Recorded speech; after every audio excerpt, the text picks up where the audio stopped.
வணக்கம் மக்களே. நம்ம இப்போ திண்டியிலேருந்து நிலக்கோட்டை போயிட்டு இருக்கோம். அங்கேருந்து அணைப்பட்டி ஆஞ்சநேயர் கோயில் தான் நம்ம போய் பார்க்க போகிறோம்.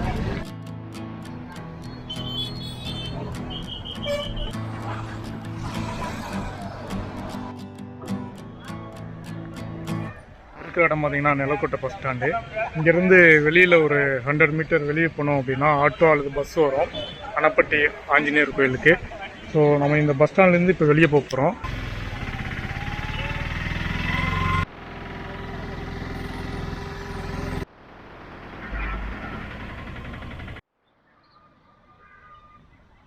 இந்த அணைப்பட்டியோட அணைக்கு பேர் வந்து பார்த்தீங்கன்னா பேரணை மதகணைன்னு பேர் வச்சுருக்காங்க.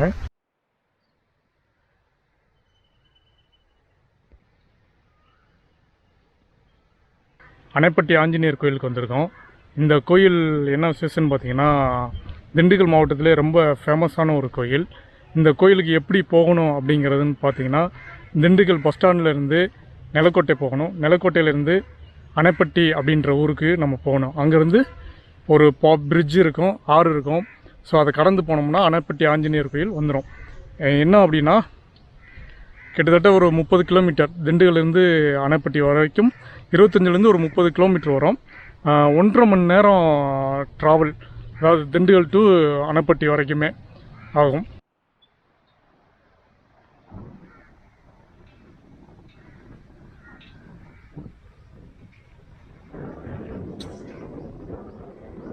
நிலக்கோட்டையிலேருந்து நீங்கள் அணைப்பட்டி வர்றதுக்கு ஆட்டோ இருக்குது, அதுவும் இல்லாமல் பஸ் இருக்குது. பஸ்ஸில் வந்தீங்கன்னா 10 ருபீஸ் இல்லைனா 7 ரூபா வாங்குவாங்க. ஆட்டோவில் வந்தீங்கன்னா 15 ருபீஸ் 15 ரூபா வாங்குவாங்க. கிட்டத்தட்ட ஒரு 15லேருந்து 20 நிமிஷத்துக்குள்ளே வந்து நம்ம இறக்கி விட்ருவாங்க. அங்கேருந்து நம்ம ஒரு 1 கிலோமீட்டர் வாக் போனோம் அப்படின்னா அணைப்பட்டி ஆஞ்சநேயர் கோயில் அடைஞ்சிடலாம். போகிறதுக்கு முன்னாடியே ஆயிருக்கக்கூடிய அழகான காட்சிகளை தான் இப்போ நம்ம பார்க்க போகிறோம். கேட்டார். ஆன்மீகம் அப்படிங்கிறதுல நான் எம்ஏ ஃபிலாசபி இன் ரிலிஜன் அப்படிங்கிறத சைவ சித்தாந்தத்தில் ஒரு பாட்டு எடுத்து படிச்சிருக்கேன். இது வைணவ சாமந்தாஸ் கோயில். அதாவது பஞ்ச பாண்டவர்கள் வந்து மறைமுகமாக வாழணும் அப்படிங்கிற பகுதிக்கு வந்திருந்தாங்க. அது கிட்டத்தட்ட வந்து திரேதாய, அதாவது கலியுகத்துக்கு முன்னால் இருக்கிறது, அது ஸ்டார்டிங் ஆகிறதுக்கு முன்னால் அந்த பாண்டவர்கள் வந்து இந்த கௌரவர்களுக்கு கண்ணில் தட்டுப்படாமல் இருக்கணுங்கிறதுக்கு இந்த இடத்துல வந்து ஒளிஞ்சிருந்தாங்க. அப்போ ஒளிஞ்சிருந்தாங்கன்னு சொல்லக்கூடாது. அப்போ ஆஞ்சநேயர் வந்து பார்த்தீங்கன்னா இந்த பீமன் அப்படிங்கிறவர் இருக்கார் பார்த்தீங்களா, பீமசேனர், அவருக்கு வந்து சில வித்தைகள்லாம் கற்றுக் கொடுத்தாரு. அந்த இடம் இதுதான், இந்த ஆஞ்சநேயர் கோயில் தான். அப்போ ஆஞ்சநேயர் வந்து கிட்டத்தட்ட இது வந்து கிட்டத்தட்ட ஒரு 3000 வருஷத்துக்கு மேலே இருக்குங்கிறது சொல்லலாம். அப்போ அந்த ஆஞ்சநேயர் வந்து சில ட்ரிக்ஸ்லாம் சொல்லி கொடுத்துருக்காரு பீமசேனருக்கு. அந்த பீமசேனருக்கு ட்ரிக்ஸ் எல்லாம் சொல்லி கொடுத்தனால அதுக்கப்புறம் தான் வந்து அவன் ஒரு காட்டில் போய் இருக்கும்போது ஒரு ராட்சசியை திருமணம் பண்ணுவான். அப்போ அந்த ராட்சசியை திருமணம் பண்ணுறதுக்கு இந்த ஆஞ்சநேயர் அருள் பெற்று தான் இருந்தேன். அவள் வந்து கடைசியில் வந்து நான் சாதாரண மனித ரூபத்தில் வந்து வாழ்ந்திருக்கேன் அவனோட. அதுவும் கூட இது அதெல்லாம் வந்து அவனோட பிள்ளை வந்து பார்த்திங்கன்னா கடோத்கஜன் ஒருத்தன் பிறந்திருப்பான், நீங்கள் பார்த்துருப்பீங்க சேனலில். அப்போ அதுக்கு ஆஞ்சநேயர் தான் அருள் புரிஞ்சிருக்காரு. அதே மாதிரி கௌரவரோட யுத்தம் செய்கிறதுக்கு வேண்டிய சக்தி எல்லாம் இவர் தான் கொடுத்தாரு. அப்போ 2 பர்பஸ் இங்கே சால்வ் ஆகுது. இந்த ஆஞ்சநேயர் கும்பிட்டா நமக்கு திருமணங்கள் நல்லபடியாக கைகூடும். எப்படி பீமசேனருக்கு நடந்த மாதிரியோ அதே மாதிரி அவர் பஞ்சபாண்டவர்கள் வந்து இந்த கௌரவரை எதிர்த்து சண்டை போட்டு ஜெயிச்சு வந்தாங்க. அப்போ அவங்களுக்கு வெற்றி கிடச்சிது. அப்போ இங்கே வந்தால் வெற்றி கிடைக்கும் எதுலேயுமே ஆஞ்சநேயர்கிட்ட. அப்போ இந்த ஆஞ்சநேயர் பார்த்திங்கன்னா உங்களுக்கு எப்பயுமே வந்து வைகை ஆற்றுக்கு கீழே மட்டத்தில் இருப்பார். இதை வந்து பார்த்திங்கன்னா இந்த ஐப்பசி கார்த்திகை மாதிரில தண்ணி பயங்கரமாக வரும்போது ஆஞ்சநேயர் எப்பயுமே பெரும்பாலும் தண்ணிக்குள்ளே தான் இருப்பார். இதில் இந்த தண்ணியில் இருக்கிறதுனால தான் இவருக்கு ரொம்ப புனிதமான ஸ்தலம் இது. அப்போ இந்த மாதிரி எதிரிகள்லாம் ஜெயிக்கக்கூடிய கெப்பாசிட்டி இந்த ஆஞ்சநேயர் கும்பிட்டா உண்டாகும். மிக்க நன்றி.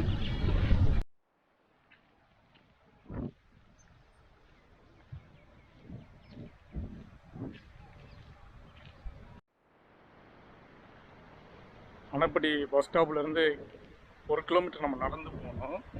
போகும்போதே பார்த்திங்கன்னா மிகப்பெரிய ஒரு அணை இருக்குது. அது இல்லாமல் 2-3 பிரிட்ஜெலாம் இருக்குது. பார்க்குறதுக்கே ரொம்ப நேச்சுரலாக அழகாக இருக்குது.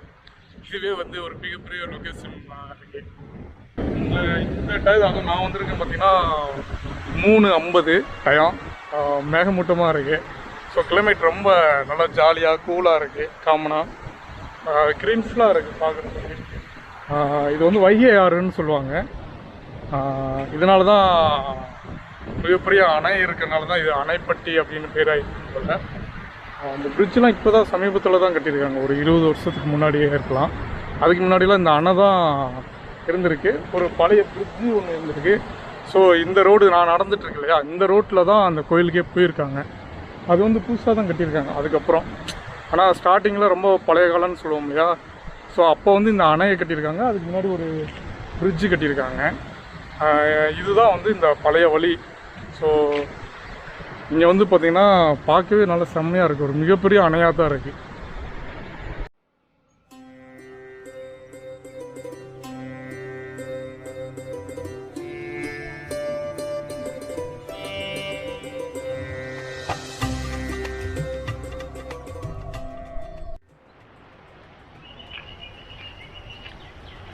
எனக்கு பின்னாடி இருக்கக்கூடிய இந்த சைடு பார்த்தீங்கன்னா வெறும் நவாப்பழ மரமாக இருக்குது. அப்புறம் மிகப்பெரிய மரமாக இருக்குது.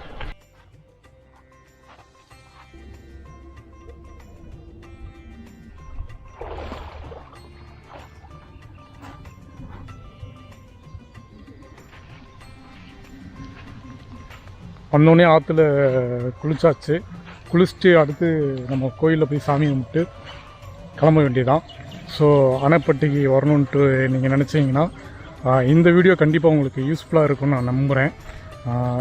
எங்கேயாவது இன்னும் கொஞ்சம் முன்னாடி வந்திருக்கணும். ஆக்சுவலி என்ன அப்படின்னு பார்த்தீங்கன்னா, ஒரு லாங்கில் ஒரு மலைக்கோயில் தெரியுது. கேமராவில் அந்தளவுக்கு தெரியாது. பட் ஒரு மலை, பழனி கோயில் மாதிரி ஒரு சின்ன மலைக்கோயில் தெரியுது. இன்னொரு நாள் மறுபடியும் காலங்காத்தால் வந்து நம்ம அந்த மலை ஏறி என்ன சாமி இருக்குது, என்ன கோயில் அப்படின்னு நம்ம கேட்டு தெரிஞ்சுக்கலாம். இப்போ என்னென்னா, குளித்ததுக்கப்புறம் இந்த இடத்துல நின்று பேசிகிட்டு இருக்கேன். திடீர்னு மழை வந்துடுச்சு. ஸோ நம்ம சீக்கிரம் அங்கே போகணும், இல்லைன்னா நனைஞ்சு போயிடுவோம். நல்ல விஷயந்தான் மழை வர்றது. அணையில் நடந்து வந்துட்டு இருக்கும்போது ஐயா ஒருத்தவங்களை பார்த்தேன். அவர் ஜோசியராமா. அவர் யார், இந்த கோயிலை பற்றி சொல்லுங்கள் அப்படின்னு தெரிஞ்சா சொன்னார். அவருக்கு தெரிஞ்ச ஒரு சின்ன ஸ்டோரியை சொன்னார். அவர் யார், அந்த ஸ்டோரி என்ன அப்படிங்கிறத நம்ம பார்க்கலாம். ஹலோ, வணக்கம். நான் வந்து மதுரையில் திருப்பரங்குன்றம் பக்கத்தில் திருநகரில் ஸ்ரீ சிவசக்தி ஜோதிடன் நிலையம் வச்சு நடத்திட்டுருக்கேன். இதில் வந்து கிட்டத்தட்ட 40 வருஷமாக ஜோசியம் பார்த்துட்ருக்கேன். அதில் முக்கியமானது என்னென்னா, 40 வருஷமாக படித்து இது பண்ணல, 2002லேருந்து 2005 அடல் பிஹாரி வாஜ்பாய் அவரோட டாக்டர் முனர்வி மனோகர் ஜோஷி அவர்கள் கொண்டு வந்த பிஏ அஸ்ட்ராலஜி ஜோதிடம் அப்படிங்கிற சாஸ்திரா யூனிவர்சிட்டியில் முறையாக படிச்சுட்டு வெளியில் வந்திருக்கேன். இப்போ முறையாக படிச்சுட்டு யூனிவர்சிட்டி, அதாவது ஒரு யூனிவர்சிட்டி கண்ட்ரோலில் அழகாக ஜாதகம் பார்க்க ஆரம்பிச்சிட்டோம் நாங்கள். என்னோடய ஆசிரியர் வந்து டாக்டர் விமலன் பேர். நானும் என் வீட்டுக்காரம்மாவும் ஜோசியர் இருந்தாங்க, 2 பேரும். இப்போ ஜாதகம் பார்க்குறதுக்கு அதுக்கெலாம் எல்லாம் நிறையா பேர் வராங்க போகிறாங்க. நான் பிறப்பால் நான் பிராமணன் அப்படிங்கிறதுனால என்னோடய இது பற்றி பார்த்திங்கன்னா எல்லா விதமான பரிகாரங்கள் பூஜைகள்லாம் கிடையாது என்கிட்ட. வெறும் கும்பாபிஷேகம் வேலை, அப்புறம் வந்து வாஸ்து பார்க்குற வேலை, அப்புறம் இந்த சிராத்தம் இறந்தவங்க இந்த சிராத்தம், வருஷ சிராத்தம் அதெல்லாம் பண்ணி கொடுக்குறது. இந்த மாதிரி தான் பண்ணேன். ஆனால் பரிகாரம் அப்படின்னு சொல்லி நிறையா பேர் இந்த மாதிரிலாம் மக்களை வந்து திசை திருப்பிட்டு இருக்காங்க. அந்த பரிகாரத்தில் எப்படி பரிகாரம் நல்லதுன்னா, அவங்கவுங்க குலதெய்வத்தை கும்பிட்றது நல்லது. அந்த குலதெய்வத்தை கும்பிட்டு அவங்கவுங்களுக்கு விருப்ப தெய்வத்தை கும்பிட்றதும், ஜாதகப்படி என்ன கிரக தசை நடக்குதோ அதுக்கேற்றாப்பில் பிரார்த்தனைகள் பரிகாரங்கள் செய்து கொள்வது நல்லது. ஆனால் யார்கிட்டையும் போய் காசு பணம்லாம் கொடுத்து ஏமாறாமல் இருக்கிறது, நான் என்னைய போல் ஒரு ஜோசியர்கள் வந்து தெளிவாக சொல்கிறோம். இன்றைக்கி நான் பார்த்தீங்கன்னா மாலை முரசு பத்திரிகையில் வந்து திங்கக்கிழமை வந்து இதை பற்றி எழுதிட்டேன், ஜாதகத்தை பற்றி, ஜோதிட ரகசியம்னு. கிட்டத்தட்ட ஒரு 2 வருஷமாக 3 வருஷத்துக்கு மேலே எழுதிட்டுருந்தேன் நான். அதில் பார்த்தீங்கன்னா என்னோடய பரிகாரங்கிற யாடே எதுவுமே வராது. ஏன்னா பரிகாரம் செஞ்சு பெரிய ஆள் ஆகணும் அப்படின்னு நினச்சா யார் வேணால் பெரிய ஆள் ஆகிடலாம். நான் 40 வருஷமாக அந்த ஜோசியம் தான் பார்த்துருக்கேன். நான் நினச்சா எவ்வளோ கோடியாக சம்பாதிச்சிக்கலாம். இல்லை, அன்றாட எனக்கு வாழ்க்கை தான் ஓடிக்கிட்டு இருக்குது. ஏன் உங்கள் மனைவியும் பிஏ அஸ்ட்ராலஜி படிக்க வச்சுருக்கேன். அவங்க பேர் மிஸ் ராஜி. அப்போ இது வந்து சிறப்பாக போயிட்டுருக்கு எல்லாமே. இதனால் பல பேர் ஜோதிடம் பார்க்கலாம் வராங்க. நான் யார்ட்டையும் வந்து நான் கோயிலில் கும்பிடுங்க, நீங்கள் போய் சாமி கும்பிட்டுவாங்க, உங்கள் குலதெய்வத்தை கும்பிடுங்க அப்படின்னு நான் எல்லோரும் சொல்லிட்டு இருக்கேன். நான் யாரையும் வந்து நீங்கள் வந்து இந்த மாதிரி இவ்வளோ காசு கொடுங்க பரிகாரம் நான் செஞ்சு தரேன், நான் செஞ்சே தர மாட்டேன் நான். இப்போ வந்து நிறையா பேர் வந்து கேட்டதுனால அவங்களுக்கு வந்து நான் ஈஸியாக அவங்க குலதெய்வத்தை போய் கும்பிட்டுவாங்கன்னு இன்றைக்கி வந்து ஸ்டில் அதை தான் பண்ணிட்டு இருக்கேன் நான்.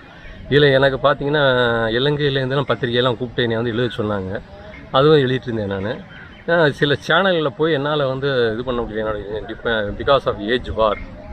இப்போ வந்து ஜாதகத்தை வந்து நான் செஞ்சுட்ருக்கேன். நீங்கள் யார் வேணாலும், நீங்கள் மதுரையில் உள்ள திருநகரில் ஸ்ரீ சிவசக்தி ஜோதிடம் திருநகர் 7வது ஸ்டாப். அங்கே வந்து கேட்டிங்கன்னா என்னை சொல்லுவாங்க ஆர் சுப்பிரமணியன் அப்படின்னு. மிக்க நன்றி. நான் ஆற்றுலேருந்து குளிச்சுட்டு மேலே ஏறி வரும்போது இருக்கக்கூடிய வியூஸ் தான் இது. பண்ணை மரமும் தென்னை மரமும் கலந்து அதிகபட்சம் நவாப்பழ மரம் இருக்கும் இல்லையா, அது பெரிய பெரிய மரங்களாக இருக்குது கோயிலுக்கு பின்னாடி. கிட்டத்தட்ட விசேஷ நாளில் வந்திருந்தோம்னா இன்னும் செம்மையாக இருந்திருக்கும். நான் ஃப்ரீ டயத்தில் தான் வந்தேன். நமக்கு நேரம் அமையணும் இல்லையா அப்படிங்கிறதான். இன்றைக்கி வந்து பார்த்திங்கன்னா ஒரு கிளைமேட்டே செம்மையாக இருக்குது. நான் பேசிகிட்டு இருக்கும்போதே மழை வந்துட்டுருக்கு. அவங்க கேமரா உங்களுக்கு தெரியாது, அது நல்ல விஷயம் தானே.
நம்ம அணைப்பட்டி ஆஞ்சநேயர் கோயில் வந்து சாமி கும்பிட்டாச்சு. என்ன அப்படின்னா உள்ளெலாம் நான் எடுக்கலை நான், ஏன்னா தொந்தரவு பண்ணக்கூடாது யாரையுமே, அதுதான் நம்ம நோக்கம். ஆஞ்சநேயர் வந்து பார்த்திங்கன்னா வழக்கமாக இந்த மலை தூக்கம் இல்லையா, அந்த மாதிரி ஒரு இதில் இருந்தாங்க. வியாழன் மற்றும் சனி வந்து ரொம்ப விசேஷமாக இருக்கும் அப்படின்றாங்க. துளசி மாலை, அதுக்கப்புறம் வடை மாலை அப்படின்னு சாத்துவாங்க போல், அர்ச்சனை பண்ணுறாங்க. நான் குளிச்சுட்டு சாமி கும்பிட்டுட்டேன் நான். இப்போ அடுத்து நம்ம கிளம்ப போகிறோம். ஸோ கிளம்புறதுக்கு முன்னாடி கோயிலில் ஒரு ரவுண்டு வரலாம் அப்படிங்கிறதான் வந்தேன் நான். ஸோ என்னால் முடிஞ்ச அளவுக்கு சும்மா லைட்டாக தான் நான் காமிச்சிருக்கேன் நான். நீங்கள் என்ன தான் வீடியோவில் பார்த்தாலும் நேரில் வந்து பார்க்குற மாதிரி இருக்காது. ஸோ லைவில் வந்து பாருங்கள், உங்களுக்கு வந்து திருப்தியாக இருக்கும், அவ்வளோதான். ஸோ அணைப்பட்டி ஆஞ்சநேயர் கோயிலுக்கு கண்டிப்பாக வாங்க. பாய். நெக்ஸ்ட்